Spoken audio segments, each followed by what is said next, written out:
vorbesc în șoaptă pentru că lângă mine mai e o mașină și o să urc numai decât spre acel vârf. Ar fi trebuit de altfel 6 ore sau chiar mai mult doar pentru a ajunge aici. Cabina care urcă din partea Tirolului, din Austria. Bună dimineața și bine ați venit din nou pe canalul meu de YouTube. Mâine urmează să plec într-o mică expediție montană, așa că mi-am făcut o cafeluță și vreau să aleg echipamentul necesar pentru călătoria de mâine. Mai exact mă îndrept spre Bavaria, spre munții Alpi. Vreau să urc pe cel mai înalt vârf din Germania, anume pe Zugspitze. Pe de o parte vreau să fiu cât mai light, să am cât mai puține lucruri de cărat, să fiu cât mai ușor, pentru că probabil va fi și un mic hike. Însă vreau să am totodată și sunet și imagine de calitate. Așa că hai să vedem ce anume o să iau cu mine. Canon camera, drona de la DJI Mini 2, o dronă bună care scoate imagini de calitate, filmează 4K, însă mâine nu cred că o voi putea lua. Am citit pe internet, la temperatură de sub 0 grade nu funcționează la parametri optimi și există riscul să o pierd. Așa că asta o lăsăm. Ca și microfoane, aici avem lavalieră, nu cred că e necesar, vreau să am cât mai multă libertate de mișcare. Omnidirecționalul, la fel îl lăsăm pentru că dacă îi vând captează din toate direcțiile și mai mult strică. Lavaliere wireless, la fel nu cred că o să fie nevoie pentru că o să folosesc doar camera și telefon, atât. Action camera, la fel rămâne, nu am nevoie de ea mâine. Accesorii nu, în schimb asta, bateria externă, da. O baterie bună, 16.000 de miliamperi. Mai departe, obiective pentru cameră, o să folosesc doar ăsta. 18-55 e cam universal. Mai avem aici un handheld, monopod, telescopic, se reglează pe lungime. Ăsta la fel, o să-l iau cu mine. Stabilizatoarele de imagine. Ăsta e pentru cameră, dar e destul de greoi, așa că o să renunț. În schimb, ăsta pentru telefon îl iau pentru a avea cât de cât imaginea mai stabilă. Iar ăsta e un handheld simplu, un mic trepied care se poate folosi atât la cameră cât și la telefon. Ăsta de asemenea o să-l iau cu mine.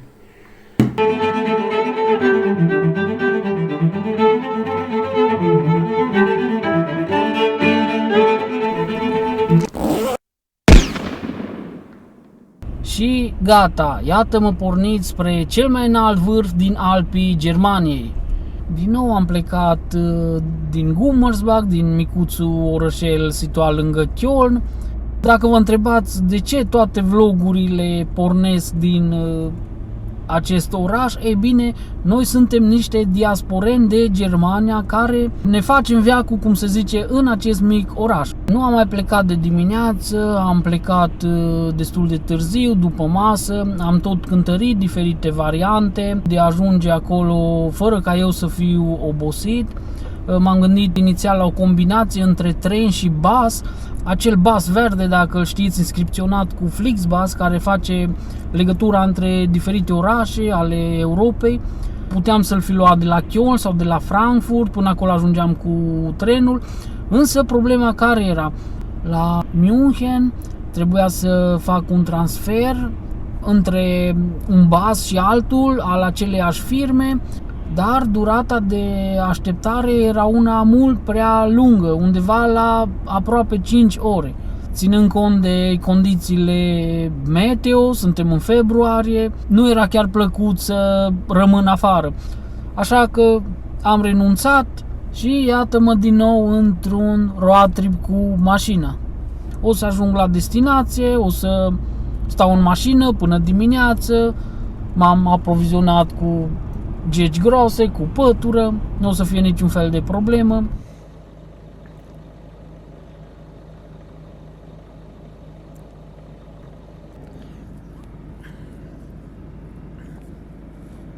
Am parcurs deja jumătate din distanță, tocmai ce am oprit, am alimentat și acum o să continui mai departe pentru că vreau să ajung să mai pot dormi câteva ore până dimineața la 8:45 când deschide acea telecabină care va urca muntele și care o să mă scutească de 6 ore de hike.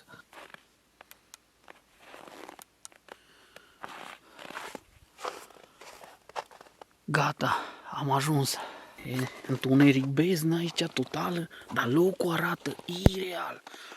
Vorbesc în șoaptă pentru că lângă mine mai e o mașină. Se află aici, probabil oamenii încă dorm. Să văd dacă reușesc să vă arăt ceva.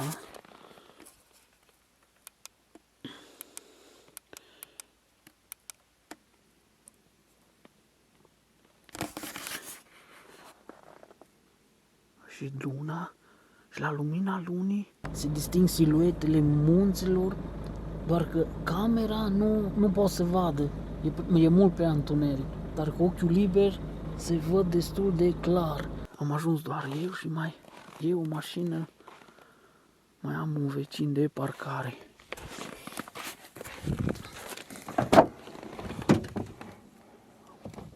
Am pregătit aici o pernă, o plapumă, mă mai pun câteva ore la somn până mâine dimineața la 8 când deschide aici telecabina. Și ne vedem dimineața.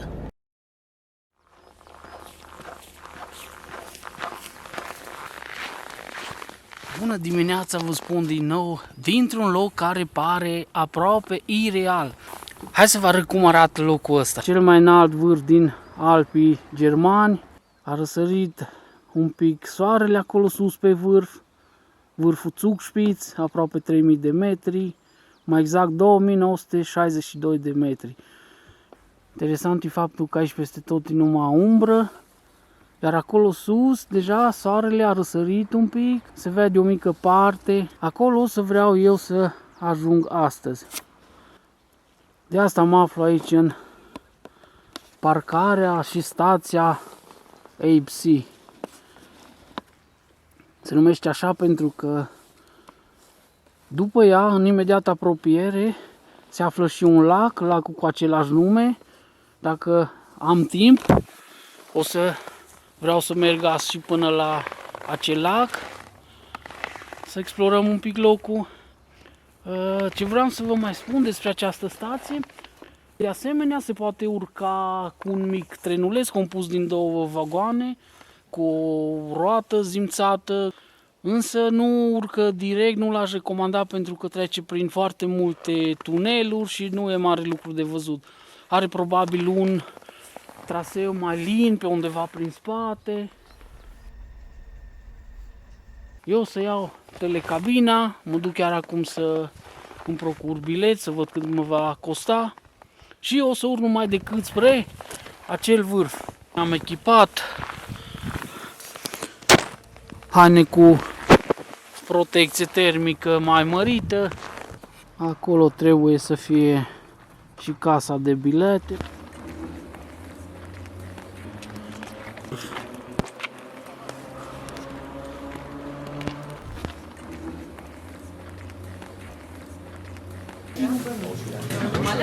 Gata, intrăm în telecabină, câteva minute până deschide.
Se pare că am fost destul de inspirat când nu am adus drona, pentru că nu doar din cauza temperaturii cu minus, dar și pentru că e interzis a zbura drona aici pe vârful Zugspitze.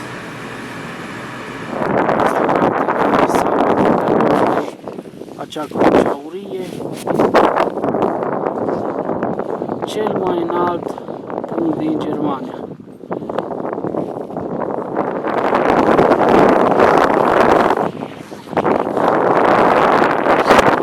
Aproape 10.000 de picioare peste nivelul mării.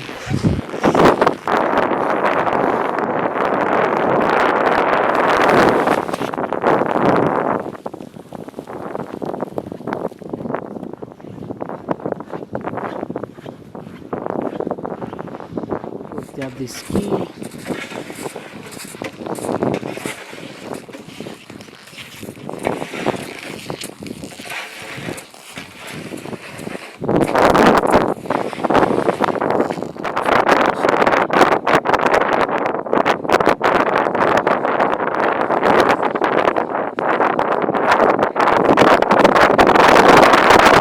Oamenii ăștia au făcut o treabă aici extrem de bună cu construcția acestei telecabine, pentru că urci de la 1000 la 3000 de metri în doar 10 minute. Ar fi trebuit de altfel 6 ore sau chiar mai mult doar pentru a ajunge aici.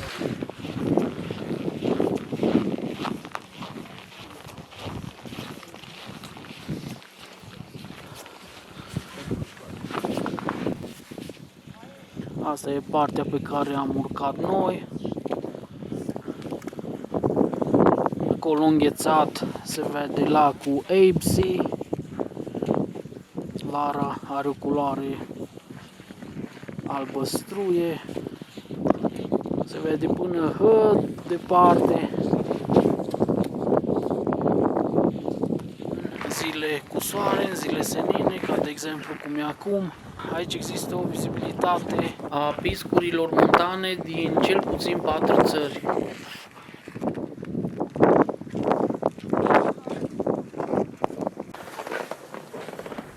Deci pe o parte, aici în spatele, cabina care urcă din partea Tirolului, din Austria, înainte de Uniunea Europeană.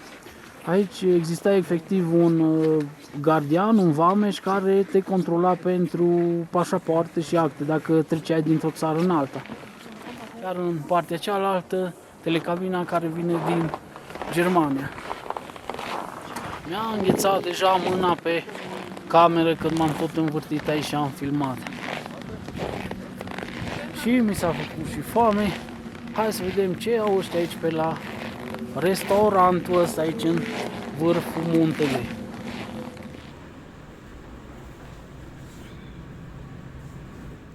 Și m-am oprit aici la restaurantul cu peisaj panoramic. Cum mi-am comandat și mâncarea, hai să vă arăt ce mi-am luat. Meniul e cam așa, un macchiato, un lemon și cartofi prăjiți cu un currywurst. Priveliștea de aici, view e unul extraordinar.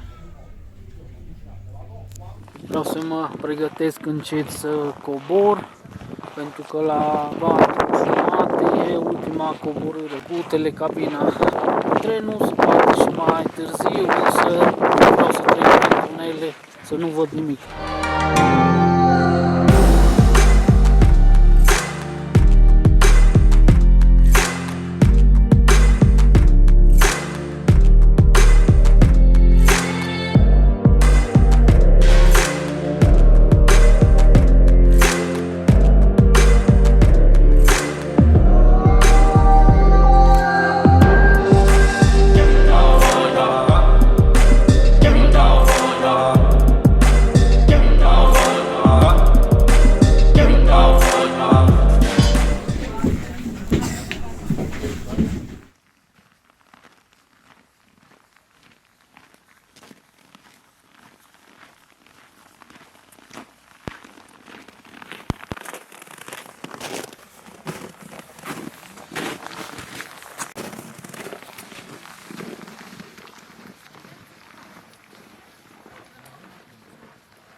Gata, am revenit la mașină și ne vedem data viitoare într-o nouă expediție.